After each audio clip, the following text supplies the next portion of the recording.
ఏ camera అమ్మ పక్క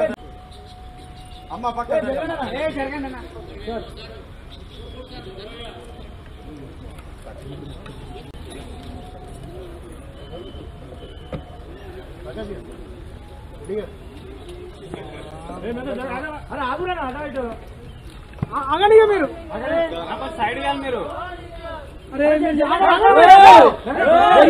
boss తొందరగా వెళ్ళండి నడువు బాబాయ్ నాపై వాళ్ళ నాపై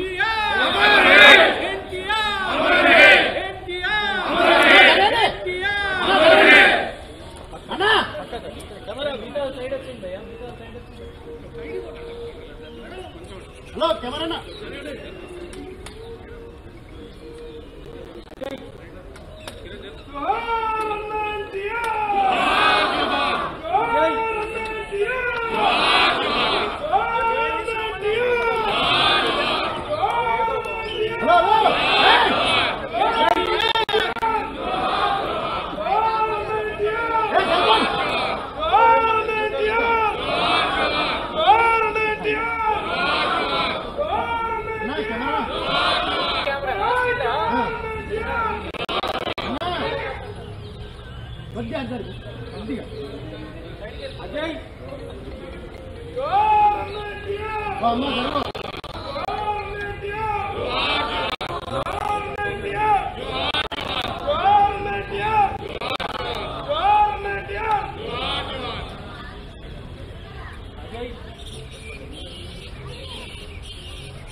సైడ్ జరుగురాను ఇక్కడ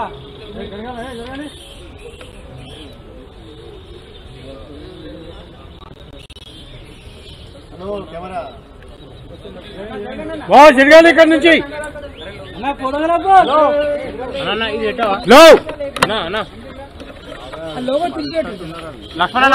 లక్ష్మణ ఇది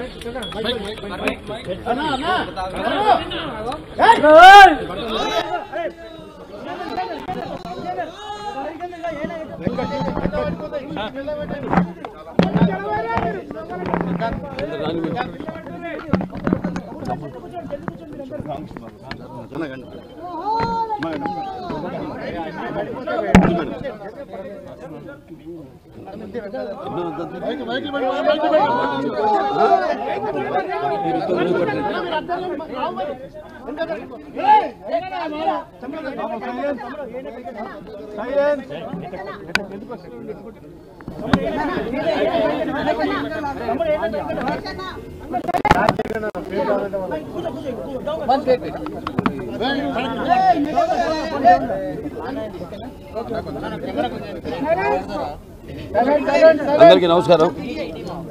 ఈ భూమి మీద అందరూ పుడతారు గెడతారు కానీ అందరు మహానుభావులు కాలేరు. ఒక మనిషి మహోన్నత విజయపథంలోకి నడవాలంటే అత్యున్నత శిఖరాలకు ఎదగాలంటే సత్సంకల్పం కావాలి, అకుంఠ దీక్ష పొందాలి, నీ దారిలో నువ్వు నడవాలి అని మా నాన్నగారు నాతో ఎప్పుడు చెప్తుండేవారు. ఎన్నో సందర్భాల్లో నేను చెప్పడం జరిగింది.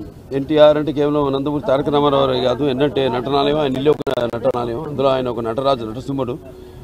టీ అంటే తారమండలంలోని తారక ధృవతారకుడు, ఆర్ అంటే రాజర్షి రారాజు, రాజకీయ దురంధర యుగంధరుడు, రమణీయ రమ్య కమనీయ సౌమ్య గుణధాముడని.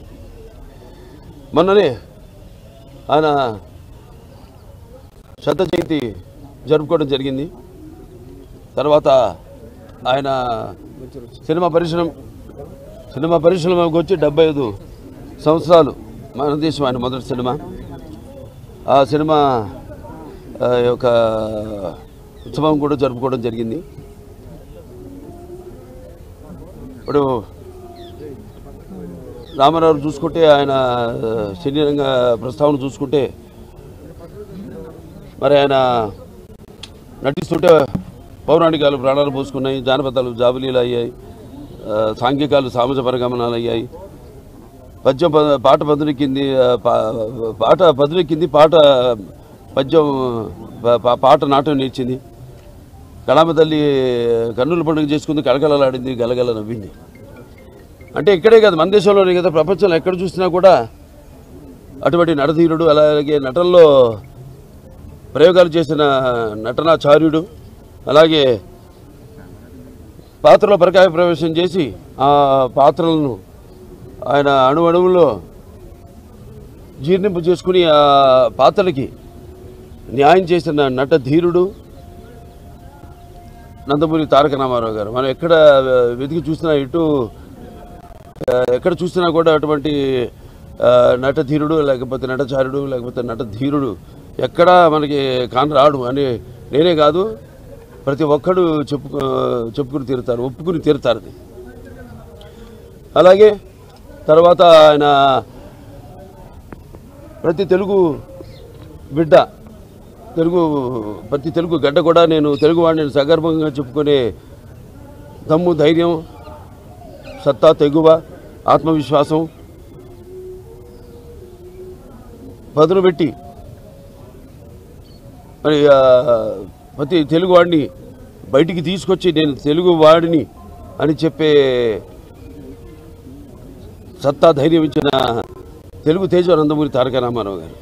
ఆనాడు తెలుగుదేశం పార్టీని స్థాపించి, మరి తెలుగుదేశం పుట్టింది సామికుడి చెమటలో నుంచి, కారంకుడి కరిగిన కండరాల్లో నుంచి, రైతు కూలీల రక్తంలో నుంచి, అలాగే కష్టజీవ నిరుపేదల కంటి మంటల్లో నుంచి, కష్టజీవుల కన్నీళ్లలో నుంచి అని ఆనాడు, అలాగే అన్నార్థుల ఆక్రందనల నుంచి అంటూ, అలాగే తెలుగుదేశం పిలుస్తుంది రా కదిలిరా అని తెలుగుదేశం పార్టీని పెట్టి మరి ఆనాడు ఒక విప్లవం తీసుకొచ్చారు ఆయన. ప్రతి తెలుగు బిడ్డ బొడ్డు కోయక ముందే రాజకీయ చైతన్యం తీసుకొచ్చిన మహానుభావుడు నందమూరి తారక రామారావు గారు. అంతకుముందు వరకు చాలామందికి ఈ రాజకీయాల మీద ఆసక్తి ఉండేది కాదు, చాలామందికి తెలిసేది కూడా కాదు.